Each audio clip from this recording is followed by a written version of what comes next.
Hello, everyone. This is Master Shar back for another unit reaction review and brief showcase if time permits. But yeah, I've been waiting since the start of Three Houses for Legendary Dimitri, and he's finally here. You have no idea how much I love Kill Every Last One of Them, Lord from Three Houses. He's my favorite Lord. He's cer certainly by far one of my favorite Lords of Fire Emblem of all time. I put him top five actually, along with Ephraim, Almonds, and Roy and Ike. Actually, yeah, he just makes top five of all time in my book. And yeah, this banner is stacked to the rim with blue and green. You can't really go wrong with any blue or green picks, even if it's legendary Crom, funny enough. But so I did a summoning session earlier with around close to 1800 orbs. It was just barely under 17. It was just barely close to the 1800 mark. It was 1797 or something like that. But back in Legendary Edelgard's summoning session that I did back in April, it was around 1800. So Dimitri beats Edelgard again, and Dimitri won the last voting gauntlet. So it's been a lot of Dimitri love and favoritism recently, which I of course like very much. You can tell I'm a very biased Dimitri fan. I'm sure there are a lot of Edelgard and Crown fans out there, but boy, this is one of the best legendary banners in a very long time. Most of them, starting from Hell's Banner back in July, had only one good color worth pulling, and three not so good colors. This time it's two solid colors, one okay color in colorless, and red. Let's just not say anything about red, sadly, because Miraculous is the star of that group, and most people probably have her by now because they sparked for her back in June for this year's Awakening banner. So yeah, let's take a look at Dimitri's base kit. So he has his Erebar weapon, which gives him a Omni stat buff, as well as also uh, close call, um, close call, spurn, and repel type effect, just no movement. Which is fine. I mean, the Omni stat buff is already pretty good, and with no movement to take into account, it actually helps him out quite a bit. Blazing Wind, which makes absolutely no sense at all. I think it's because he's called a Tempest King, so they were thinking, which special goes well with him? I don't, we know, let's put Blazing Wind on him. Sturdy Impact is really solid. Um, He's the third sturdy impact unit in the game after Legendary Lyn, not Legendary Lyn, Summer Lyn, and Tabarn, original Tabarn, of course. Atrocity, which I thought it would let him be effective against everything because that's what it was in Three Houses. Actually, it just boosts his damage based on his attack. So keep in mind, this is not true damage like Makaya's Dominance, like Alm's Lunar Flash, and um, some of the other deals damage text mechanics. This is actually just boost damage, meaning it's like Draconic Aura type effect, where based on the attack, it will increase its damage by that amount. So think of it this way: he'll have more damage or more attack against retinue foes.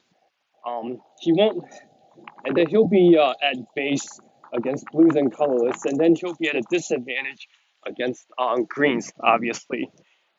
But in all honesty, this is a pretty ridiculous blue unit. He can win a lot of green matchups, assuming that he doesn't get outspeed or get out tanked um, or retaliated on. I actually I actually tried my legendary Dimitri against the legendary Edelgard in arena, both at +10, and my legendary Dimitri beat legendary Edelgard. But sadly, there was also Surtur on that team with steady stance 4. So Surtur's still a hard check for Dimitri, sadly, for now.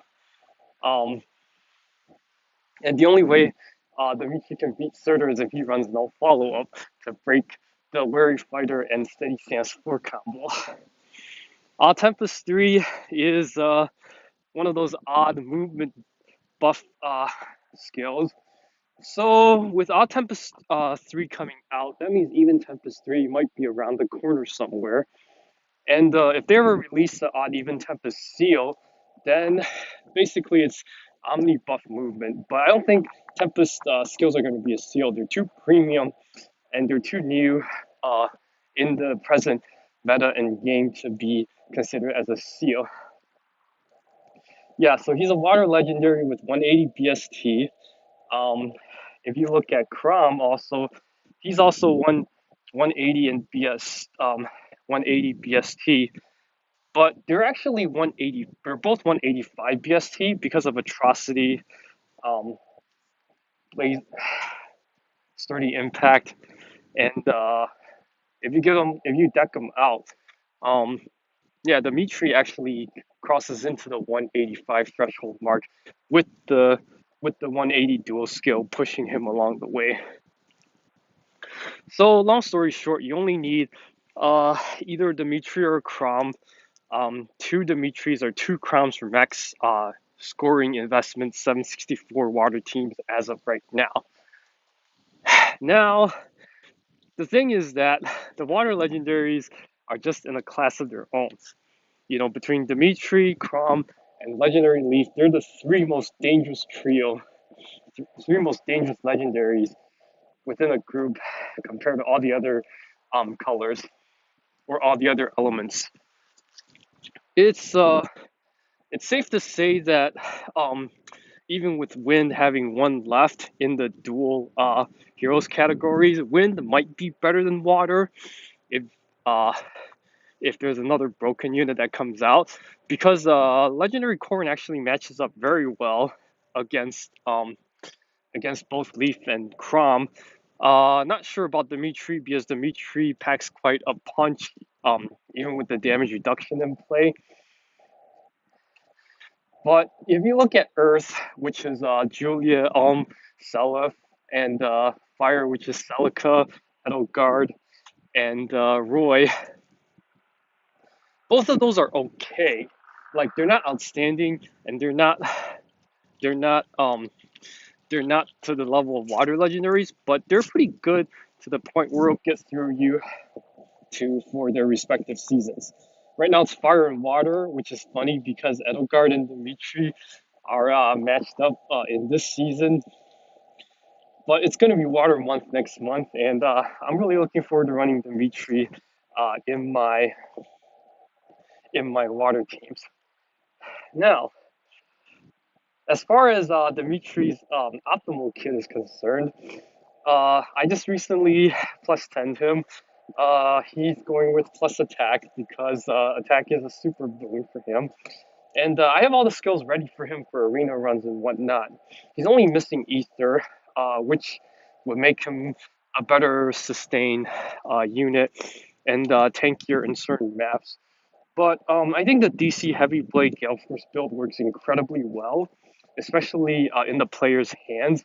He'll just go off and kill a few units and then just run back pretty quickly. And with Atrocity triggering every time he Gale Forces against units that don't have Guard or Special Fighter, he's basically getting Atrocity off almost every turn.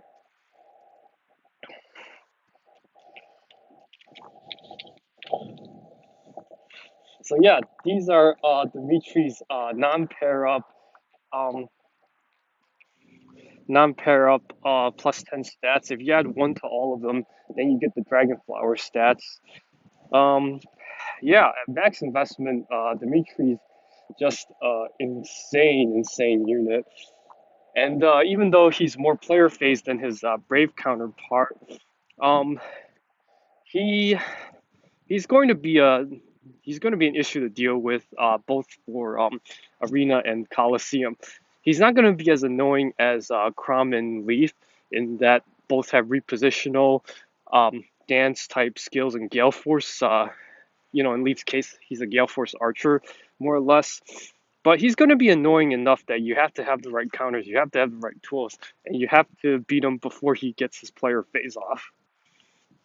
So yeah, hope you all enjoyed my Dimitri reaction video. Kill every last one of them, and look forward to uh, look forward to showing you some more Fae related content in the future. That is all. Master Shar signing out. Hit the subscribe and like button, and have a great day.